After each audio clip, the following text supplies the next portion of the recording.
Bismillahirrahmanirrahim. Assalamualaikum warahmatullahi wabarakatuh. Waalaikumsalam warahmatullahi wabarakatuh. Alhamdulillahirrabbilalamin. Wassalatu wassalamu ala ashrafil anbiya'i wal mursalin.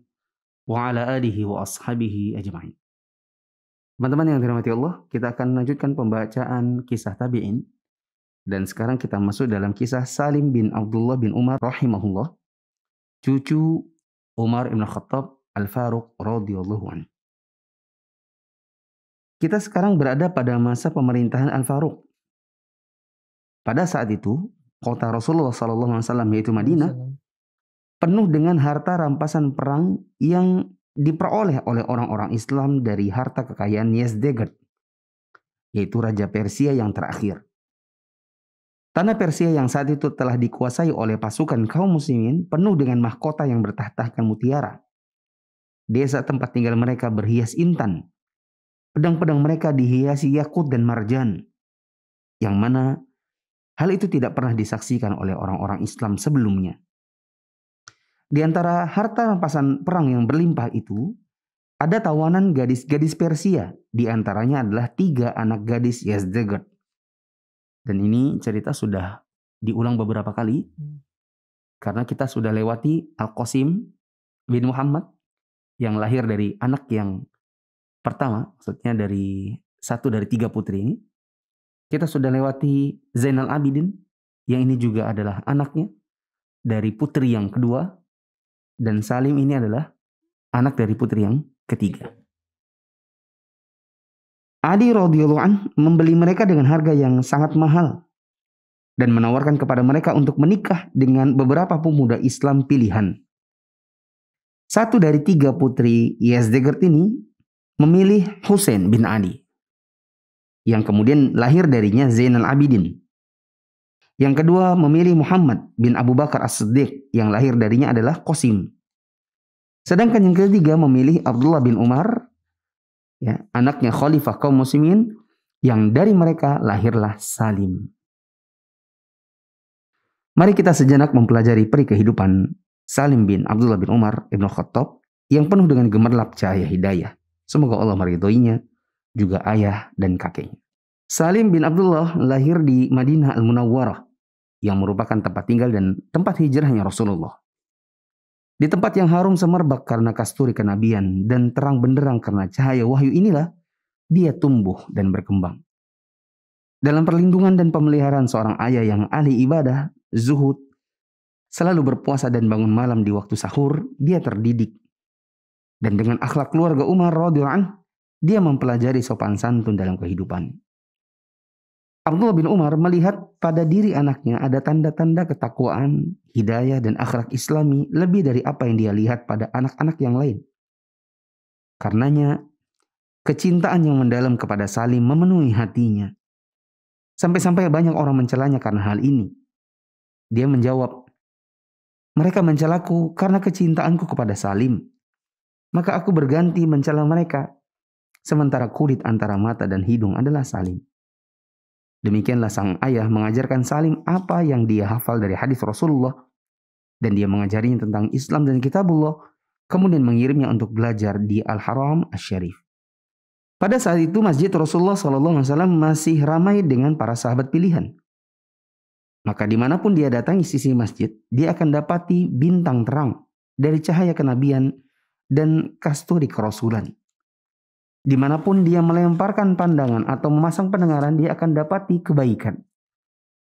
Karena itu dia mendapatkan kesempatan untuk mengambil ilmu dari sahabat pilihan seperti Abu Ayyub Al-Ansari, Abu Hurairah, Abu Rafi', Abu Lubabah, dan Zaid ibn Khattab, di samping ayahnya sendiri yaitu Abdullah bin Umar radhiyallahu anhum. Tak lama kemudian dia menjadi salah seorang ulama Islam dan pembesar kalangan tabi'in.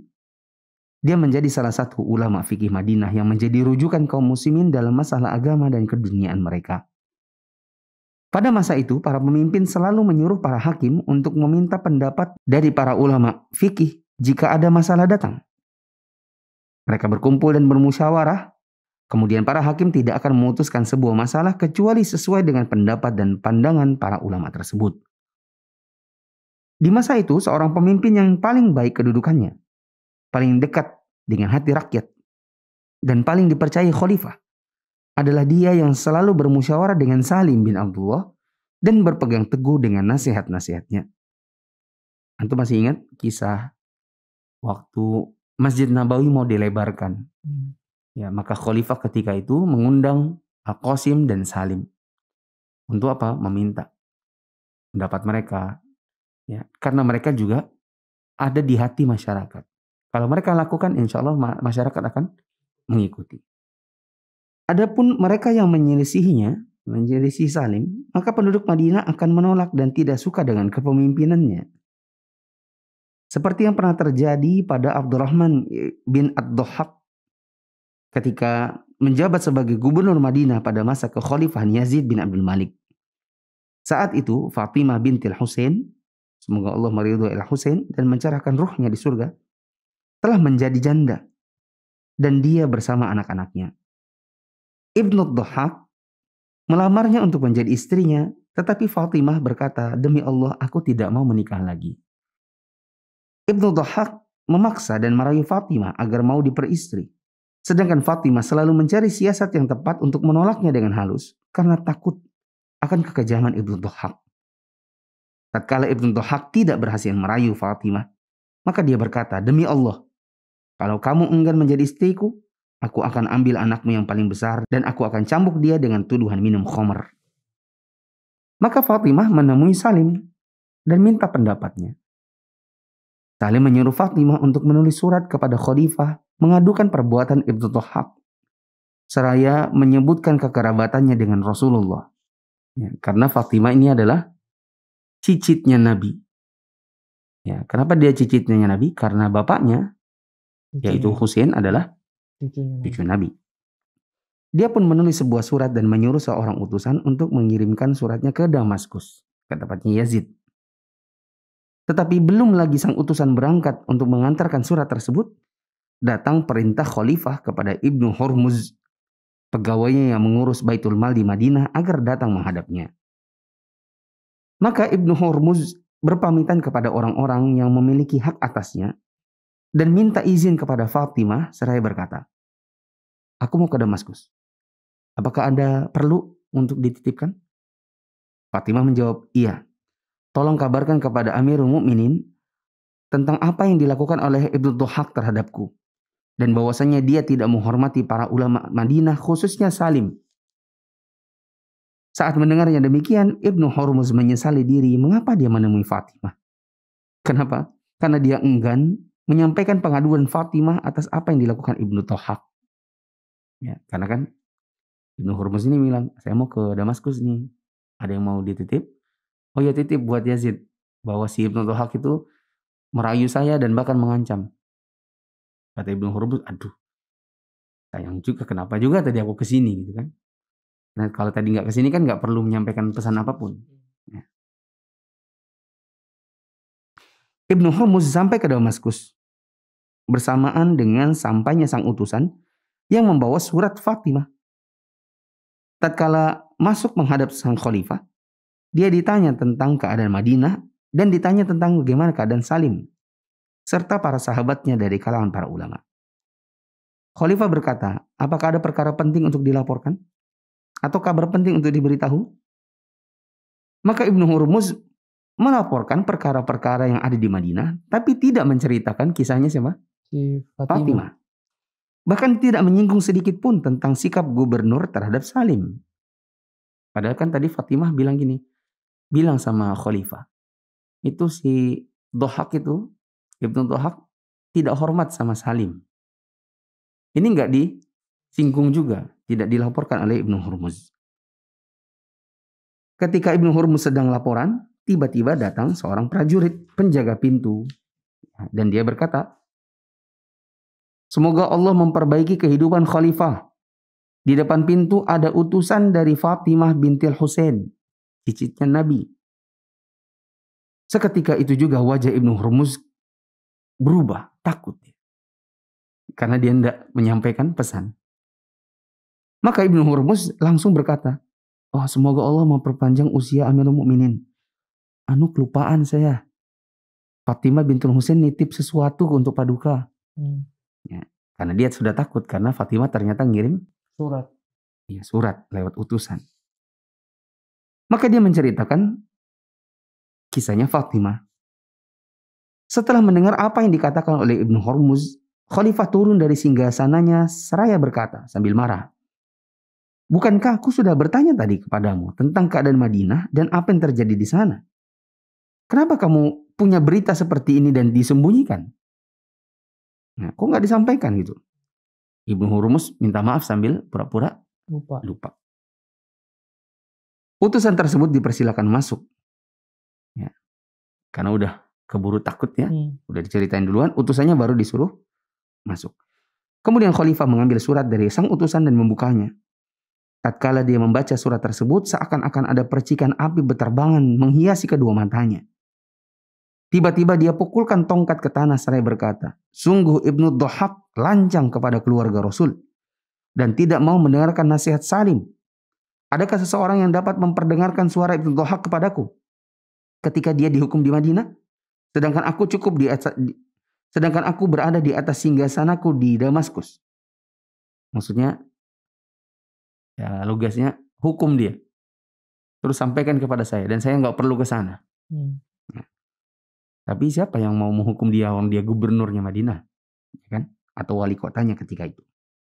Maka dikatakan kepadanya, "Wahai Amirul Mukminin, tidak seorang pun di Madinah yang dapat melakukan hal itu selain Abdul Wahid ibn Bishr An-Nadri.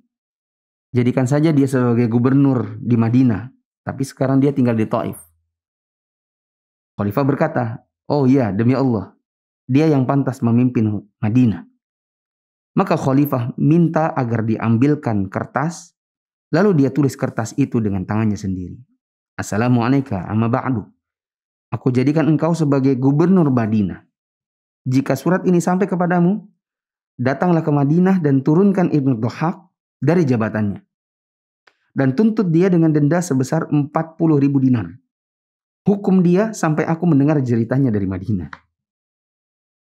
Bahasa Balikpapan masih mau gitu. Ya, lagian perempuan kok dipaksa nikah? Ya, terus pakai ancam-mengancam. Sang utusan mengambil surat tersebut dari tangan Khalifah dan segera pergi ke Taif lewat kota Madinah. Tatkala melewati Madinah, dia tidak menemui Ibnu Dhahhak dan juga tidak memberi salam untuknya, sehingga Ibnu Dhahhak jadi tambah khawatir atau takut. Ya, siapa ini? Kok berani-beraninya lewat depan gubernur tapi nggak ngasih salam? Ya, jangan-jangan ada sesuatu ini. Kemudian dia memanggil utusan Khalifah untuk datang ke rumahnya dan menanyainya tentang sebab kedatangannya. "Kenapa kamu datang kemari? Kamu mau ke Taif, mau ngapain?" Ya. Tetapi orang itu tidak mau menjawab. Maka Ibnu Dhahhak memperlihatkan sesuatu kepadanya seraya berkata, "Coba lihat. Ada kantong penuh dengan uang dinar. Jumlahnya 1.000 dinar. Aku janji akan berikan kepadamu jika kamu mau memberitahuku kenapa kamu kesini. Dan aku nanti akan benar-benar menyembunyikannya." Maksudnya, aku janji tidak bilang siapa-siapa. Ya, karena disogok 1.000 dinar, maka si utusan itu pun memberitahunya. Maka Ibnu Dhahhak memberikan uang itu kepadanya dan berkata, "Kamu di sini saja 3 hari, nanti aku yang ke Damaskus. Ya, mau lobi-lobi, ya, mau ngatur strategi. Nanti kalau sudah, baru kamu meneruskan perjalananmu sebagaimana yang diperintahkan, yaitu ke Taif. Ibnu Dhahhak mempersiapkan kendaraannya dan meninggalkan kota Madinah menuju Damaskus seorang diri. Waktu dia sampai, dia temui saudaranya Khalifah yang bernama Maslamah bin Abdul Malik, yang dikenal sebagai orang yang murah hati dan suka berbuat kebaikan. Ibnu Dhahhak berkata, "Aku mau minta perlindungan kepada Anda, wahai Amir." Maslamah tanya, "Bergembira dengan kebaikan. Aku akan melindungimu. Kenapa?" Dijawab, "Khalifah ini mau menghukumku dikarenakan sebuah kesalahan yang aku lakukan."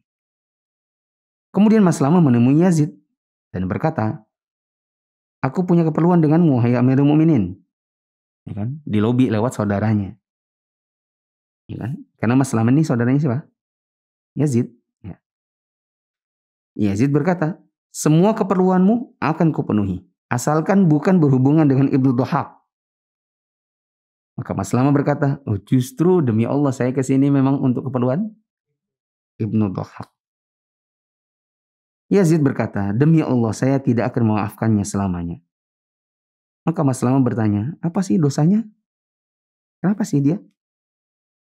Maka dijawab, dia lancang memaksa Fatimah bintil Husain, mengancamnya, memaksanya untuk menikah dengannya, dan tidak mau mendengarkan nasihat Salim bin Abdullah dalam hal ini.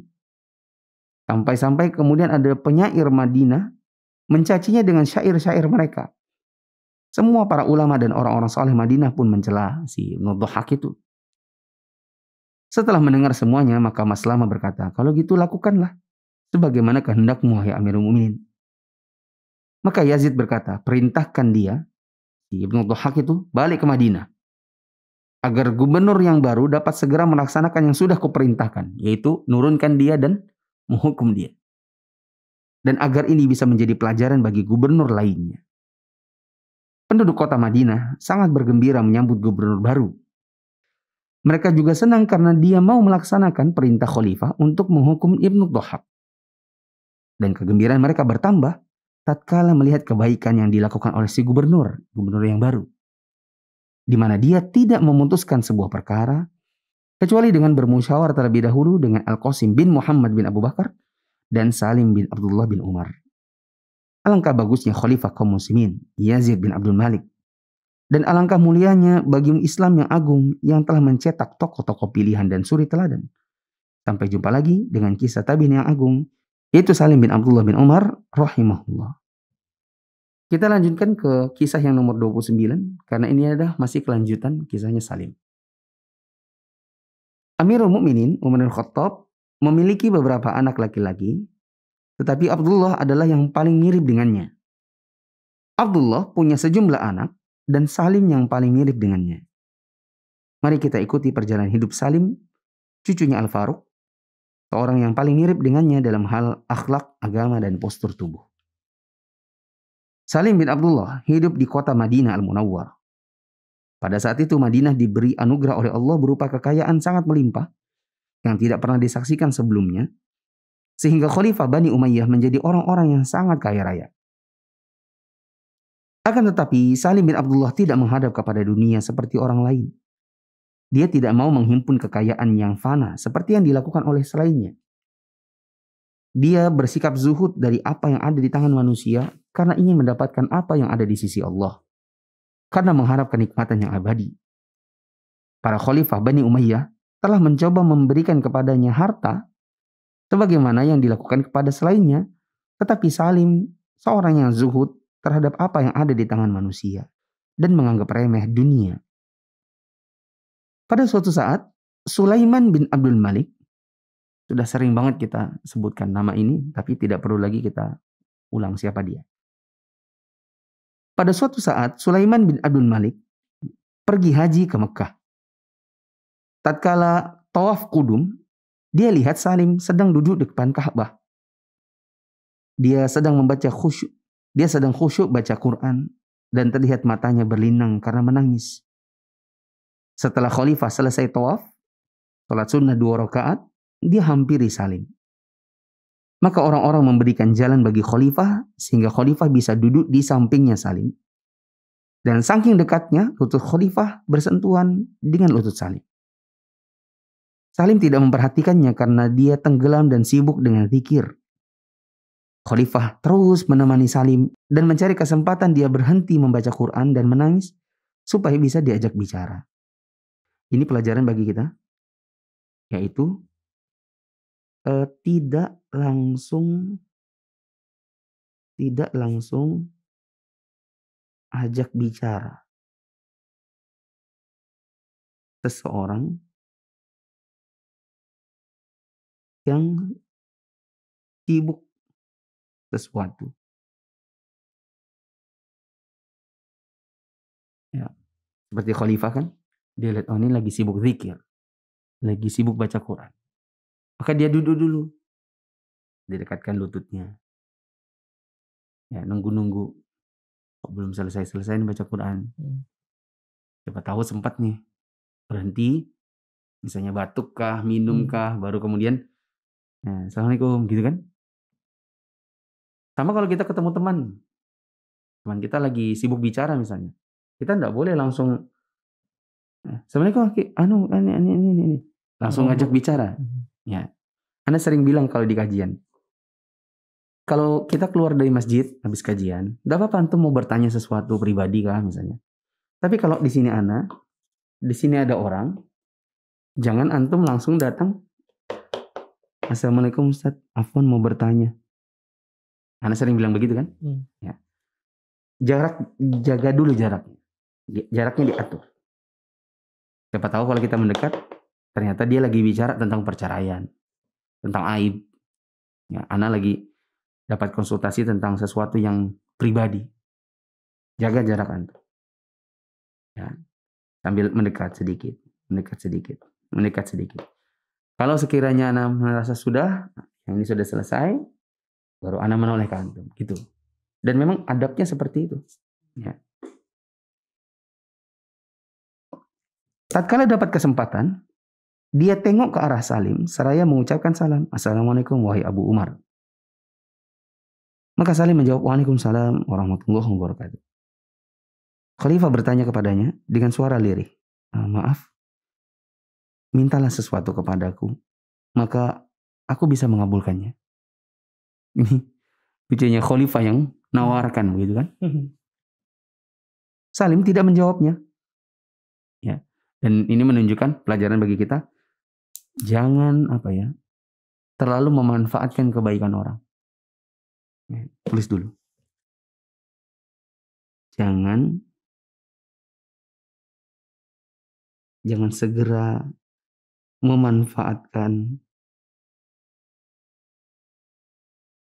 kebaikan orang.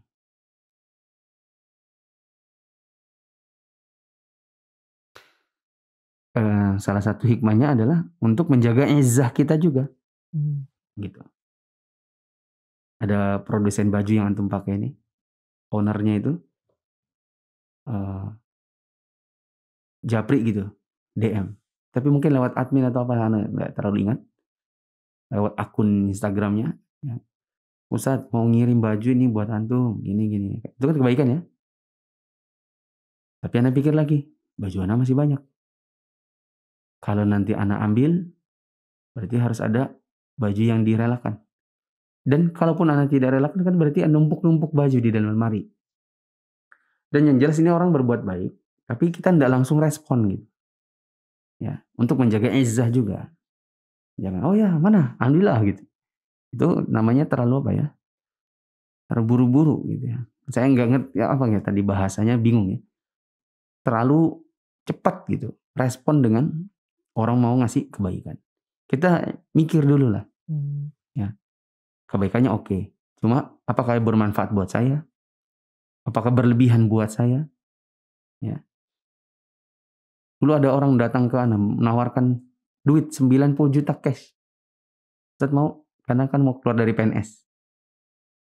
Saya dengar ada dendanya. Oh iya, pengembalian gaji tepatnya. Berapa Ustaz? 87 juta. Kita kasih Ustaz uang 90 juta. Buat apa? Ya, enggak apa-apa buat bantu Ustaz. Tapi nanti kalau kami ada kebutuhan nanya-nanya sesuatu tentang bisnis, bolehkah kami dikasih ilmunya? Kalau orang langsung responsif ya, dalam tanda kutip ya, dalam lugasnya terlalu rakus dengan kebaikan orang, langsung diambil. 90 juta siapa yang tidak membutuhkan? Apalagi anak dalam keadaan terdesak, harus bayar uang, mengembalikan gaji. Ya, tapi anak putuskan gini aja. Kalau antum mau, anak diutangin aja. Karena kalau dikasih gratis, anak akan hutang budi nantinya. Bisa dipinjamin aja. Ya Ustaz, nanti kapan kalau Ustaz butuh? Ya antum nanya enggak apa-apa. Kalau anak bisa bantu ya anak bantu. Tapi untuk berhutang budi dengan diberi uang cash 90 juta enggak usah lah. Tapi kalau dihutangi anak mau. Karena memang anak lagi butuh uang. Ya. Nah, dan bagaimana cara melunasi 90 juta itu dalam waktu 4 bulan? Nah, teman-teman bisa Saksikan Real Islam for Millennials. Ada video 430 juta lunas 9 bulan. Silakan simak bagaimana cara melunasinya. Untuk videonya nanti teman-teman bisa dapatkan linknya di bagian akhir di end screen video ini. Khalifah menyangka kalau Salim tidak mendengarnya. Ya, dikirain nggak mau jawab atau nggak dengar gitu. Maka diulanginya perkataannya. Ya, saya ingin engkau meminta sesuatu kepadaku dan saya ingin mengabulkannya. Ya, karena memang orang-orang di zaman itu, Madinah, Khalifah, cinta kepada Al-Qasim, Salim, ya, yang memang tokoh-tokohnya ketika itu. Maka Salim menjawab, demi Allah, aku malu. Di saat sedang berada di rumah Allah, lalu aku minta sama selain Allah. Mendengar jawaban tersebut, Khalifah kemudian merasa malu, diam. Tapi dia masih duduk di samping Salim. Selesai sholat, Salim beranjak pergi dan orang-orang menyusulnya. Di antara mereka ada yang bertanya tentang hadis Rasulullah SAW. Yang lain minta fatwa tentang sebuah permasalahan agama. Ada juga yang minta nasihat dan doa. Di antara orang-orang yang menyusul menghampiri Salim adalah Khalifah Sulaiman. Tatkala orang-orang melihat ada datang Khalifah, mereka pun membuka jalan bagi Khalifah. Sehingga Khalifah bisa berdekatan dengan Salim sampai bahunya menempel dengan bahu Salim. Kemudian Khalifah membisikkan ke telinganya, sekarang kan kita sudah di luar masjid. Nah, mintalah sesuatu, aku akan mengabulkannya. Kalau tadi kan ditanya di dalam masjid. Apa kata Salim? Saya malu. Di dalam rumah Allah kok minta sama yang selain Allah? Nah, sekarang kan sudah di luar nih. Ya. Apa kata Salim? Dari kebutuhan dunia atau akhirat? Khalifah merasa bingung. Ya, maka dijawabnya, ya tentunya ya kebutuhan dunia. Kalau akhirat saya nggak bisa ngasih gitu. Maka Salim menjawab, sesungguhnya aku ini tidak minta dunia dari yang punya. Bagaimana aku minta dari orang yang tak punya? Maksudnya kepada Allah saya tidak minta dunia. Masa saya minta kepadamu yang tidak punya? Maka Khalifah merasa malu kemudian meninggalkan Salim seraya berkata, betapa kalian mulia dengan kezuhudan dan ketakwaan, wahai keluarga Al-Khattab. Semoga Allah memberikan keberkahan kepada kalian. Pada tahun sebelumnya, Al-Walid bin Abdul Malik pergi haji. Ketika orang-orang meninggalkan Arafah, dia bertemu dengan Salim bin Abdullah di Muzdalifah dalam keadaan berihram.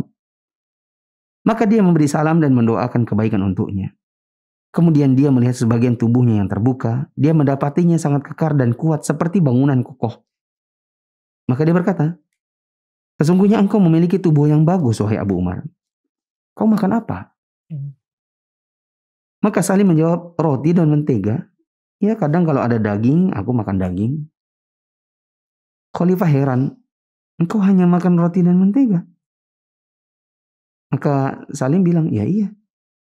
Khalifah tanya lagi, apakah kamu selera makan roti dan mentega aja?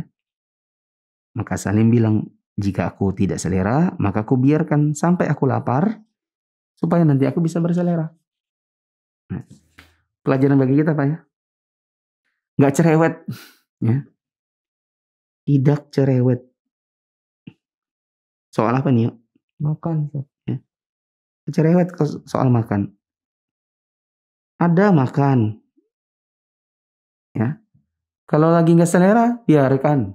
Sampai lapar nanti makan. Bagian orang terlalu cerewet. Menu aja harus dijadwal gitu. Gak ada ini, sudah tersedia, lagi gak suka, cari makanan yang lain. Apalagi zaman sekarang sudah ada layanan GoFood kan. GoFood, ada GrabFood, macam-macam. Bisa beli online, nah tinggal pilih mau makan apa. Yang ada akhirnya dibuang. Ya tidak. Anda pernah larang antum kan, panggil bakso. Ya. Ada makanan, ngapain panggil bakso? Kalau antum beli bakso terus makannya mau diapakan? Dibuang. Ya kan? Nah kita memang kalau makan ya begitulah. Ya apa yang ada disyukuri. Lagi nggak selera, jadi biarin dulu sampai lapar. Atau kalau misalnya sebenarnya ini apa namanya ya bisa dimakan, nggak basi, ya makanlah. Gitu. Ada saya dapati sebagian orang bahkan diceritakan oleh istrinya, suami saya itu apa yang dimakan siang tidak boleh lagi dimakan malam. Apalagi buat besok. Antum bayangkan, siang ke malam aja dia tidak mau, apalagi yang siang ke besok. Dikulkasin, dipanasin gitu. Sebagaimana Salim menyerupai kakeknya dalam hal kezuhudan, dia juga menyerupainya dalam hal kebenaran, meskipun berat. Pada suatu saat dia menemui Al-Hajjaj karena hendak mengadukan sebuah perkara. Maka Al-Hajjaj memberi salam penghormatan dan menyambutnya dengan sebaik-baik sambutan. Tatkala keduanya berbincang, tiba-tiba dihadapkan kepada Al-Hajjaj sekelompok orang yang rambut mereka acak-acakan, tubuh penuh debu, wajah pucat, dibelenggu dengan rantai. Al-Hajjaj melihat ke arah Salim dan berkata, orang-orang ini pembangkang. Mereka ini membuat kerusakan di muka bumi. Mereka menghalalkan darah yang diharamkan Allah. Padahal kita tahu Al-Hajjaj ini justru dia kejam orangnya. Kemudian Al-Hajjaj memberikan pedangnya kepada Salim dan menunjuk orang pertama. Nih Salim, bunuh dia. Maka Salim mengambil pedang dari tangan Al-Hajjaj dan menghampiri orang yang ditunjuk. Orang-orang mau melihat apa yang mau dilakukan oleh Salim dengan pedang ini. Tatkala dia berdiri di hadapan orang itu, dia berkata, kamu muslim? Orang itu bilang, kenapa ditanya demikian? Lakukan aja, kalau memang mau penggal, penggal lah. Gitu. Salim bilang, apakah kamu hari ini sholat subuh? Maka dijawab, aku sudah katakan aku muslim. Masa muslim gak sholat subuh? Memangnya ada orang Islam tidak sholat? Salim mengulang perkataannya. Aku bertanya, apakah kamu sudah sholat subuh? Dia menjawab, semoga Allah memberi petunjuk kepadamu. Iya, aku sudah sholat subuh. Setelah mendengar jawabannya, maka Salim berkata kepada Al-Hajjaj dan melempar pedangnya di hadapannya. Dia mengaku dia muslim dan dia berkata hari ini sudah sholat subuh. Dan Rasulullah SAW pernah bersabda, man sholat salat as-subhi fahuwa fi dhimmatillah. Barang siapa menunaikan sholat subuh, maka dia berada di dalam tanggungan Allah, dalam penjagaan Allah. Ya. Dan aku tidak bisa membunuh orang yang orang itu justru dalam penjagaan Allah. Gimana mau bunuh dia? Maka dalam keadaan marah, Al-Hajjaj berkata, kita tidak membunuhnya karena dia meninggalkan sholat subuh. Tetapi kita membunuhnya karena dia termasuk orang yang terlibat dalam pembunuhan Utsman bin Affan. Salim berkata, sesungguhnya di antara manusia ada orang yang lebih utama dari diriku dan dirimu terhadap darahnya Utsman. Maka Hajjaj diam dan tidak menjawab apa yang dikatakan oleh Salim. Ya. Kemudian salah seorang di antara mereka menyaksikan kejadian tersebut, datang ke Madinah dan mengabarkan kepada Abdullah bin Umar tentang apa yang disuruh Hajjaj kepada Salim anaknya. Ibnu Umar tidak menunggu orang tersebut menyelesaikan ceritanya, tetapi dia langsung bertanya, apa yang dilakukan oleh Salim terhadap perintah Hajjaj? Dia jawab, Salim melakukan begini dan begitu. Maka mendengar jawaban tersebut, Abdullah mengatakan, bagus. Salim itu memang pintar. Tatkala kekhilafahan sampai ke tangan Umar bin Abdul Aziz, dia menulis surat kepada Salim. Amma ba'du, sesungguhnya Allah telah mengujiku untuk menjadi seorang khalifah tanpa meminta kesepakatanku terlebih dahulu. Nah, ini kita sudah sama-sama tahu bahwa Umar bin Abdul Aziz naik jadi khalifah karena pesannya Sulaiman yang disuruh oleh Raja bin Haywah. Udah lewat ceritanya. Aku memohon kepadanya agar menolongku dalam menjalankan amanat ini. Jika surat ini sampai ke tanganmu, tolong kirimkan kepadaku kitab-kitab atau tulisan-tulisan Umar ibn Khattab dan keputusan-keputusan hukumnya dan sirahnya. Aku bertekad untuk mengikuti jejak perjalanan hidupnya dan berjalan di atas manhajnya jika Allah memudahkanku. Salim membalas suratnya. Amma ba'du, suratmu telah sampai kepadaku yang mana engkau menyebutkan bahwa Allah mengujimu untuk memimpin kaum muslimin tanpa meminta persetujuanmu. Karena langsung ditunjuk. Dan bahwasanya engkau ingin berjalan mengikuti jejak Umar. Namun engkau harus ingat bahwasanya engkau berada pada zaman tidak seperti zaman Umar. Dan orang-orangmu sekarang tidak seperti orang-orang Umar di zaman dulu. Ketahuilah, jika memang niatmu sungguh-sungguh, Allah pasti akan menolongmu. dan memberimu orang-orang yang akan membantumu mewujudkan niat tersebut. Mereka akan datang kepadamu tanpa diduga. Pertolongan Allah bagi hambanya sesuai dengan niatnya.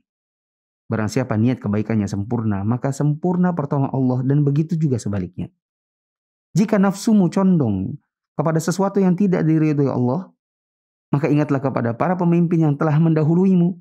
Tanyakan kepada dirimu bagaimana mata mereka dicongkel karena mempergunakannya untuk melihat kelezatan yang dilarang. Bagaimana perut mereka dirobek karena mereka tidak pernah kenyang dari syahwat. Dan bagaimana mereka menjadi seonggok mayat yang jika dibiarkan begitu saja di samping tempat tinggal kita, kita akan terganggu dengan baunya. Wassalamualaikum warahmatullahi wabarakatuh. Sesungguhnya kehidupan Salim bin Abdullah bin Umar bin Khattab syarat dengan ketakwaan dan hidayah. Dia jauhkan dirinya dari dunia dan gemerlapnya, melakukan apa yang diridhoi Tuhannya. Dia makan makanan yang keras, memakai pakaian yang kasar. Dia ikut perang melawan orang Romawi bersama pasukan kaum muslimin. Dia gemar membantu orang lain dan bersikap lemah lembut kepada mereka. Tatkala ajal menjemputnya tahun 106 Hijriah, Madinah diselimuti rasa kesedihan yang mendalam. Semua orang ikut mengantarkan jenazahnya dan menyaksikan penguburannya. Hisham bin Abdul Malik ketika itu ada di Madinah. Dia pun ikut keluar untuk mensolati dan mengantarkan jenazahnya ke tempat pemakaman. Tatkala dia melihat banyaknya manusia yang berdesakan mengantar jenazah Salim, dia merasa iri dan bertanya kepada diri sendiri, berapakah jumlah manusia yang akan keluar jika sang khalifah yang meninggal di negeri mereka ini? Nah, karena kita sama-sama tahu juga, sering baca, Hisham ini khalifah yang kurang disenangi. Ya. Kemudian dia berkata kepada Ibrahim bin Hisham al-Makhzumi, gubernur Madinah ketika itu, sampaikan kepada para penduduk Madinah agar mereka mengutus 4.000 orang ke tapal batas. Maka tahun itu pun dinamakan tahun 4.000. Nah, maksudnya biar orang-orang banyak yang mensolatkan kalau nanti khalifah wafat. Ya, ke tapal batas maksudnya adalah ke Syam. Karena di sanalah orang-orang berjihad yang melawan orang-orang Romawi, ya, melalui gerbangnya di Syam. Makanya di pertemuan sebelumnya kita baca Abu Muslim Al-Khawlani yang lawan Nabi palsu di Yaman, kemudian pindah ke Madinah karena diusir. Kemudian apa akhirnya? Dia pindah ke Syam. Dia mau ngapain pindah ke Syam? Kok meninggalkan Madinah yang udah bagus? Karena mau mendekati medan jihad. Kenapa juga ada medan jihad di sana? Ya karena itu perbatasannya kaum muslimin dengan orang-orang kafir. Di sanalah khalifah ada. Nah, orang-orang Madinah 4.000 dibawa ke Syam supaya mendekati tapal batas untuk apa? Jihad. Dan kalau ada khalifah meninggal supaya banyak yang mensalatkan. Nah, ini saja teman-teman yang dirahmati Allah yang bisa kita baca dari kisah Salim bin Abdullah bin Umar. Insyaallah kita akan lanjutkan pada pertemuan yang akan datang. Subhanakallahumma wa bihamdika asyhadu an la ilaha illa anta astaghfiruka wa atubu ilaik. Wassalamualaikum warahmatullahi wabarakatuh. Waalaikumsalam warahmatullahi wabarakatuh.